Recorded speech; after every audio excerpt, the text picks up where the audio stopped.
आज की कहानी है वृंदावन की माटी। नमस्कार दोस्तों, एम के हिंदी कहानियां यूट्यूब चैनल में आपका दिल से स्वागत है। तो शुरू करते हैं आज की कहानी। शोभा नाम की औरत जिसकी बहन वृंदावन में रहती थी। एक दिन वह उसको मिलने के लिए वृंदावन गई। शोभा जो कि काफी पैसे वाली औरत थी, लेकिन उसकी बहन कीर्ति जो कि वृंदावन में रहती थी, ज्यादा पैसे वाली नहीं थी, लेकिन दिल की वह बहुत अच्छी थी, या यह कह सकते हैं कि दिल की वह बहुत अमीर थी। उसका पति मिट्टी के घड़े बनाने का काम करता था। शोभा काफी सालों बाद अपनी बहन को मिलकर बहुत खुश हुई, लेकिन उसमें थोड़ा सा अपने पैसे को लेकर घमंड भी था। वो कीर्ति के घर हर छोटी बात पर उसकी चीजों में से नुक्स निकालती रहती थी, लेकिन कीर्ति उसको कुछ ना कहकर बस यही कह देती, जो बिहारी जी की इच्छा। लेकिन शोभा हर बात में उसको नीचा दिखाने की कोशिश करती। कीर्ति ने अपनी तरफ से अपनी बहन की आवभगत में कोई कमी ना छोड़ी। उसने अपनी बहन का पूरा ख्याल रखा। उसने उसको वृंदावन के सारे मंदिर के दर्शन करवाए और उनकी महिमा के बारे में बताया। शोभा दर्शन करके खुश तो हुई और उसने महिमा भी सुनी, लेकिन उसका इन चीजों में इतना ध्यान नहीं था। बस दर्शन करके वापस आ गई। उसको वृंदावन में रहते हुए काफी दिन हो गए। एक दिन वह अपनी बहन से बोली कि कीर्ति, अब बहुत दिन हो गए तेरे घर में रहते हुए, अब मुझे अपने घर को जाना चाहिए। तो कीर्ति थोड़ी सी उदास हो गई और बोली, बहन कुछ दिन और रुक जाओ। लेकिन शोभा बोली, नहीं, काफी दिन हो गए मुझे आए हुए। घर में मेरा पति और बच्चे अकेले हैं, उनको सास के सहारे छोड़कर आई। अब मैं फिर कभी आऊंगी। जब शोभा वापस जाने लगी कि कीर्ति जो कि शोभा की बड़ी बहन थी, तो उसने अपनी छोटी बहन को उपहार स्वरूप मिट्टी का घड़ा दिया। घड़े को देखकर शोभा हैरान सी हो गई और मन में सोचने लगी, क्या कोई उपहार में भी घड़ा देता है? लेकिन कीर्ति के बार बार आग्रह करने पर उसने अधमने से घड़ा ले लिया। जब शोभा जाने लगी तो कीर्ति की आंखों में आंसू थे, लेकिन शोभा उससे नजरें चुराती हुई जल्दी जल्दी वहां से चली गई। सारे रास्ते शोभा यही सोचती रही कि मैं घर जाकर अपनी सास और पति को क्या बताऊंगी कि मेरी बड़ी बहन ने मुझे घड़ा उपहार के रूप में दिया है। तो उसको इस बात से बहुत लज्जा आ रही थी। तो उसने सोचा कि मैं घर में जाकर झूठ बोल दूंगी कि घड़ा मैं क्या खरीद कर लाई हूँ, मुझे तो मेरी बहन ने काफी कुछ दिया है। इसी तरह सोचती सोचती वह घर पहुंची और उसने घर जाकर घड़ा अपनी रसोई के ऊपर रख दिया। उसको मन में बहुत ही गुस्सा आ रहा था कि मेरी बहन क्या इस लायक भी नहीं थी कि छोटी बहन को कुछ पैसे उपहार में दे सके। एक घड़ा पकड़ा दिया है। अब उसको अपने घर आए काफी दिन हो गए। गर्मियों के दिन थे, तभी उसके गांव में पानी की बहुत दिक्कत आने लगी। कुएं में, नदियों में पानी सूख गया। उसके गांव के लोग दूर दूर से पानी भरकर लाते थे। पैसे होने के बावजूद भी शोभा को पानी के लिए बहुत दिक्कत हो रही थी।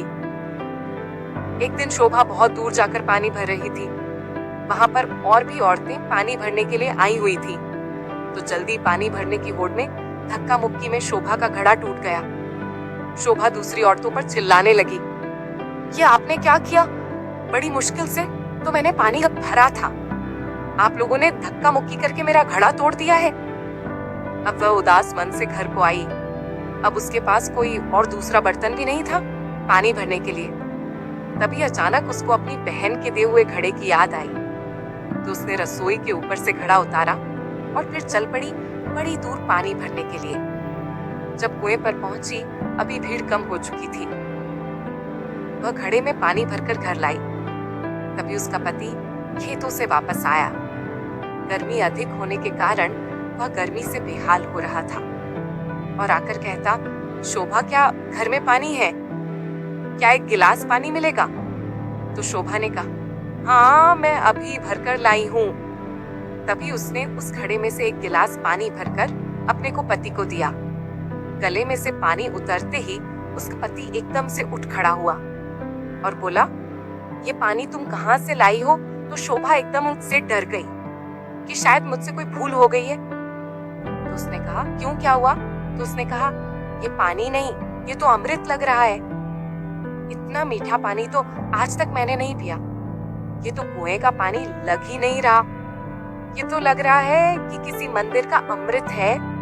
तो शोभा बोली, मैं तो कुएं से ही भरकर लाई हूँ। ये देखो, घड़ा भरा हुआ। उसके पति ने कहा, ये घड़ा तुम कहाँ से लाई थी? उसने कहा, जब मैं वृंदावन से वापस आ रही थी तो मेरी बहन ने मुझे दिया था। ये सुनकर उसका पति चुप हो गया। अब शोभा का पति बोला कि मैं थोड़ी देर के लिए बाहर जा रहा हूँ, तब तक तुम भोजन तैयार करो। तो शोभा ने उसे घड़े के जल से दाल चावल बनाए। घड़े के पानी से दाल चावल बनाने से उसकी खुशबू पूरे गांव में फैल गई। गांव के सब लोग सोचने लगे कि आज गांव में कहाँ उत्सव है जो इतनी अच्छी खाने की खुशबू आ रही है। सब लोग एक एक करके खुशबू को सूंघते हुए शोभा के घर तक आ पहुंचे। साथ में उसका पति भी था। तो उसने आकर पूछा कि आज तुमने खाने में क्या बनाया है? तो उसने कहा कि मैंने तो दाल और चावल बनाए हैं। तो सब लोग हैरान हो गए कि दाल चावल की इतनी अच्छी खुशबू। सब लोग शोभा का मुंह देखने लगे कि आज तो हम भी तेरे घर से दाल चावल खाकर ही जाएंगे। उसने किसी को मना नहीं किया और थोड़ी थोड़ी दाल चावल सबको दिए। दाल चावल खाकर सब लोग उसको कहने लगे, यह दाल चावल नहीं है, ऐसे लग रहा है कि हम लोग अमृत चख रहे हैं। तो शोभा के पति ने कहा कि तुमने आज दाल चावल कैसे बनाए? उसने कहा कि मैंने तो यह घड़े के जल से ही दाल चावल बनाए हैं। शोभा का पति बोला, तेरी बहन ने तो बहुत अच्छा उपहार दिया है।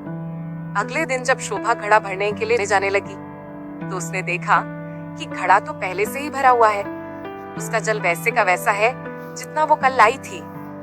उसने उसमें से खाना भी बनाया था, जल भी पिया था, लेकिन घड़ा फिर भी भरा का भरा था। शोभा एकदम से हैरान हो गई, ये कैसे हो गया? तभी अचानक से उसी दिन उसकी बहन कीर्ति भी उसको मिलने के लिए उसके घर आई। तो शोभा अपनी बहन को देखकर बहुत खुश हुई, उसको गले मिली और उसको पानी पिलाया। तो उसने अपनी बहन को कहा कि दीदी, ये जो तूने मुझे घड़ा दिया था, ये तो बहुत ही चमत्कारी घड़ा है। मैंने तो तुझ समझकर रसोई के ऊपर रख दिया था, लेकिन कल से जब से ये मैं इसमें जल भरा हुआ है, तब से जल से भरा हुआ है।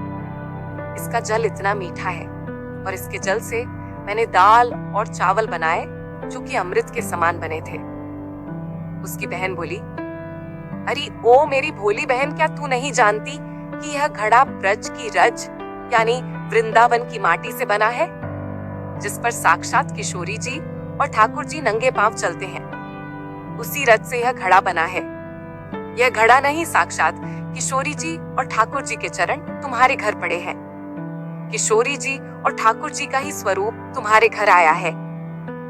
यह सुनकर उसकी बहन अपने आप को कोसती हुई और शर्मिंदा होती हुई अपनी बहन के कदमों में गिर पड़ी और बोली, मुझे क्षमा कर दो जो मैं वृंदावन की माटी की महिमा को न जान सकी। जिसकी माटी में इतनी शक्ति है तो उस बांके बिहारी और किशोरी जी में कितनी शक्ति होगी। मैं अज्ञानी मूर्ख ना जान सकी। मुझे ब्रज की रज की महिमा और उसकी महत्वता का नहीं पता था। मुझे क्षमा कर दो। तो उसकी बहन उसको उठाकर गले लगाती हुई बोली कि बहन, किशोरी जी और ठाकुर जी बहुत ही करुणा अवतार है। तुम्हारे ऊपर उनकी कृपा थी जो इस घड़े के रूप में, इस रज के रूप में तुम्हारे घर पधारे। शोभा बोली, बहन, तुम्हारे ही कारण मैं धन्य हो उठी हूँ। तुम्हारा लाख लाख धन्यवाद। यह कहकर दोनों बहनें आंखों में आंसू भरकर एक दूसरे के गले लगकर रोने लगी। आपको ये कहानी कैसी लगी? कमेंट सेक्शन में जरूर बताइएगा। अगर वीडियो अच्छी लगी हो तो वीडियो को लाइक और चैनल को सब्सक्राइब जरूर कीजिएगा।